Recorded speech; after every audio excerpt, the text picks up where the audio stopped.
Hello दोस्तों, नमस्कार, जय श्री राम। दोस्तों, जिस तरह से मैं आपको भगवान की कथाएं सुनाकर मोटिवेट करती हूँ, प्लीज़ आप लोग भी मेरा चैनल सब्सक्राइब करें, शेयर करें और कमेंट करें और मुझे मोटिवेट करें, क्योंकि जनता ही जनार्दन है। श्री राम। तो आज की हमारी कहानी है एक गांव की, पर एक महात्मा जी कथा किया करते थे।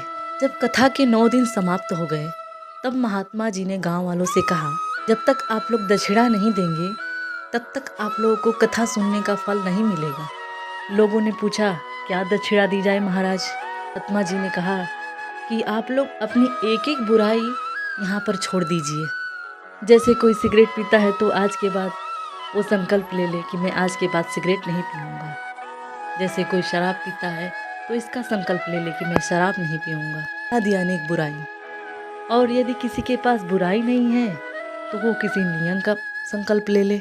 नियम, जैसे कि आज हम 5 माला जपेंगे तभी भोजन करेंगे, या भगवान का दर्शन करेंगे तभी हम पानी पिएंगे, कुछ ऐसी ही। तो जितने श्रोता थे वहाँ पे किसी ने बुराई छोड़ी, किसी ने नियम का संकल्प लिया। तभी गांव के एक सेठ जी थे। सेठ जी ने ना कोई नियम बनाया, ना कोई बुराई छोड़ी। तभी उसी गांव के कुछ प्रबुद्ध लोग महात्मा जी के पास गए और उन्होंने महात्मा जी से कहा, महात्मा जी, हमारे गांव के सेठ जी हैं, उन्होंने कोई संकल्प नहीं लिया है और तालाब को गंदा करने के लिए एक ही मछली पर्याप्त है प्रभु।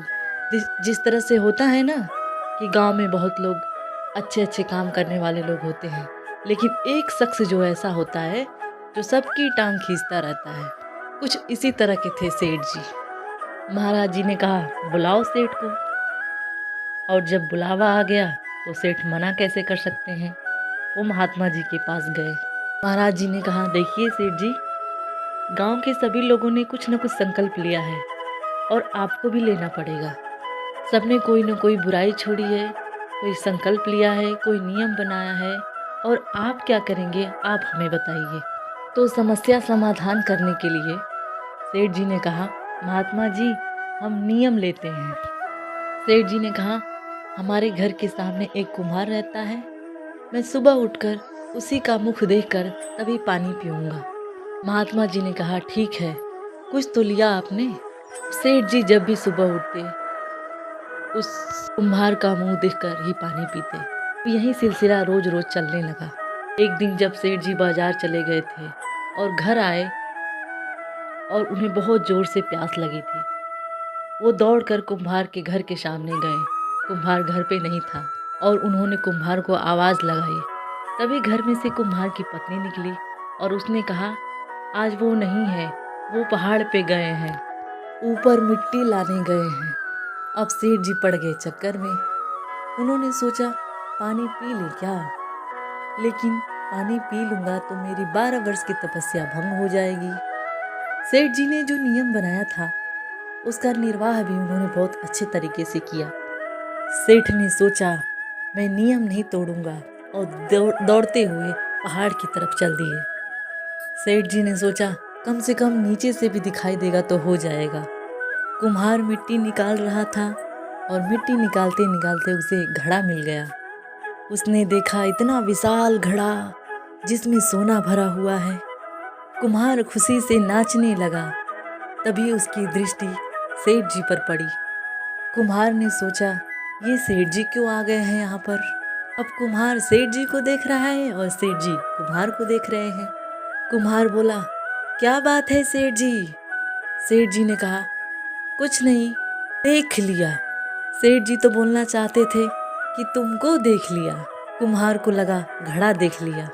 कुम्हार बोला, चुप रहिए, जो देखे वो किसी से बोलिएगा मत, आने दीजिए मुझे नीचे। कुम्हार दौड़ के आया और सेठ जी का पांव पकड़ लिया। सेठ जी, आप किसी से बोलिएगा मत, 50-50। सेठ जी बोले, 50-50? जरूर दाल में कुछ काला है। सेठ जी कुम्हार से बोले, चलो चलो, क्या 50-50? फिर कुम्हार सेठ जी को उस घड़े के पास ले गया और कहा, सेठ जी, क्या आपने यही घड़ा देखा था? बड़ी कृपा हुई है रघुनाथ जी की, तो यह मिला है। अब इससे मेरी दरिद्रता खत्म हो जाएगी। किसी से कहिएगा मत, इसका आधा मैं आपको दे दूंगा। जब सेठ जी ने वहाँ घड़ा देखा तो वही सिर पर हाथ रखकर फपक फपक कर रोने लगे। कुम्हार ने कहा, सेठ जी आप रो क्यों रहे हैं? आपको तो नाचना चाहिए। सेठ जी ने कहा, प्यारे तुझे पता नहीं है, पिछले 12 वर्षों से नित्य मैं सवेरे तेरा मुख देखकर पानी पीता हूँ। बिना तेरे मुख को देखे आज तक मैंने 12 वर्ष में कभी पानी नहीं पिया। कुम्हार बोला, फिर रो क्यों रहे हैं? इसलिए रो रहा हूँ प्यारे कि 12 वर्ष तक तेरा मुख देखकर पानी पिया तो इतना सोना मिल गया। 12 वर्षों तक मैं भगवान का मुख देखकर पानी पीता रहता तो आज मेरी क्या गति होती। रे अखिया हरि दर्शन को प्यासी। इसलिए दोस्तों, आप अपनी सोच को बदल के देखिए, जीवन को नए नज़रिए से देखने की कोशिश करिए। दुनिया आपको प्यारी लगने लगेगी। दोस्तों, आप भी अपने जीवन में कुछ न कुछ नियम जरूर बनाएं और हमारी इस कथा की दक्षिणा सब्सक्राइब करें, लाइक करें और कमेंट करें। श्री राम।